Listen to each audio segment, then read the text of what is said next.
Hi everyone, my name is Brenda. I'm a consultant psychologist at Absolute Mind Clinic, Calicut. So the other day I was wondering about what should I be talking about today, and that's when I stumbled upon a movie. So if I have to explain a scene from the movie, I remember where the main hero was reading a diary standing on a balcony and he was pushed down to a swimming pool. The whole movie goes about to show how the villain was trying to kill him and how he escaped from it. But towards the end, you will realize that there was no one who was trying to kill the hero, but it was just his belief that there was someone out there to get him and do some harm to him, and how he ran for his life. And also, you will see that one of the characters whom he has been talking to throughout the movie was long dead. So, this gave me the idea about schizophrenia, and I want to talk to you about a type of schizophrenia which is paranoid schizophrenia today. From the name itself, when you hear the word paranoia or paranoid, what comes to your mind? Paranoia means that the person will have an irrational suspicion or a kind of a loss of trust in other people. And they feel that you are out to punish them or you'll be trying to harm the person in one way or the other. Or threaten the person, or you will torture them, or you will planning or plotting something or the other to create a problem for this person. So, in paranoia, the person will have a kind of suspicion or a mistrust about anything and everything around them, but with no logical basis. When I mentioned earlier about the movie where the main character was pushed down to the swimming pool and the villain was trying to harm him, this is paranoia, where he believed that the person was trying to kill him, but in real that was not the case. By the way the story was developed by the hero, you felt that it was all true. Similarly, in paranoid schizophrenia, whatever the person is telling will be logically put, though there is no base to it. When you listen to it, you will end up believing that it's all true due to that framework. Now, the main thing you can see in paranoid schizophrenia is delusion. What is delusion? Earlier in the movie, the hero believed that somebody out there was trying to get him and was trying to harm him. This is delusion. That is, you believe in something that is not true. So it's not true at all that the person was not trying to harm him, but he believed that he was trying to harm him. I kind of knew a person long time ago who came to me one day. He was very worried and asked me to help him. He told me that all his close friends were planning something against him and was trying to trap him, and they had plotted to come close to him and get all his details just so that they could take his money and put him in jail. There was a girl in their gang, so he told me that she was trying to come close to him to get more information. So, whatever the friends did for him, he believed that they were trying to form a negative image of him in front of other people and harm him. Whenever they made a call in front of him or invited him out for a drink or made him part of a drama or anything, he felt that they were talking about him and they were trying to follow him, keep a check on him, what he was doing, or trying to poison him and put him in jail.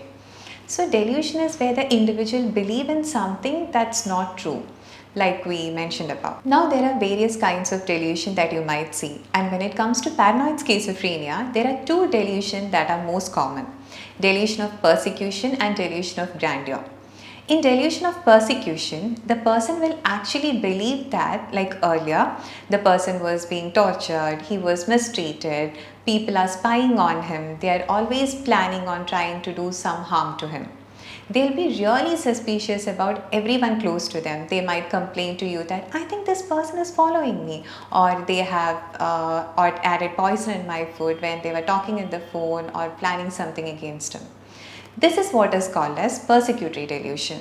So, persecution is wherein you believe that someone is trying to treat you in a very bad manner or a hostile manner because of some reason. But all this will be false assumption that they are making.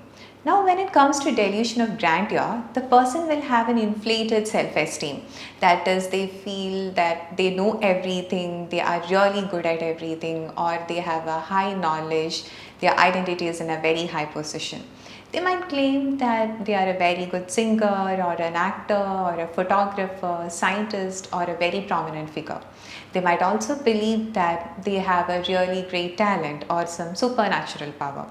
When it comes to paranoid schizophrenia, the other main thing to look out for is auditory hallucination. I'm sure the term is quite technical, but you might have heard about the word. So, hallucination is when you're sitting somewhere and there is someone standing right opposite to you and maybe telling you to do something, or you may see a bird flying or a group of animals. But in real, none of these things exist. So, with the person with hallucination, they could see an image or a ghost figure, or you might see them talking to someone, but in real, none of these things are there in front of him. Now, in auditory hallucination, just like the visual one, the person might hear some kind of sound like someone is whistling, or someone is humming a tune, or someone is laughing, or even someone is having a conversation. They feel that there is another person talking to them. In earlier case, when you said there was someone standing opposite to them and talking, it was auditory hallucination. Sometimes a person will also feel that a voice is commanding or asking them to do something or hurt another person or threaten them.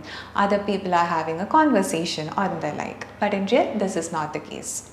So these will be the symptoms which will be more evident, and other symptoms which we normally see in other kind of schizophrenia like speech problem in decision making skills, psychomotor disturbance, lack of emotional experience, all these experience will be relatively less. But these people will usually be very reserved and nervous and suspicious, as I mentioned earlier. These problems of paranoid schizophrenia will usually arise in people during their adulthood only. So they might have already established a social life, and this social circle will help them to get to these problems.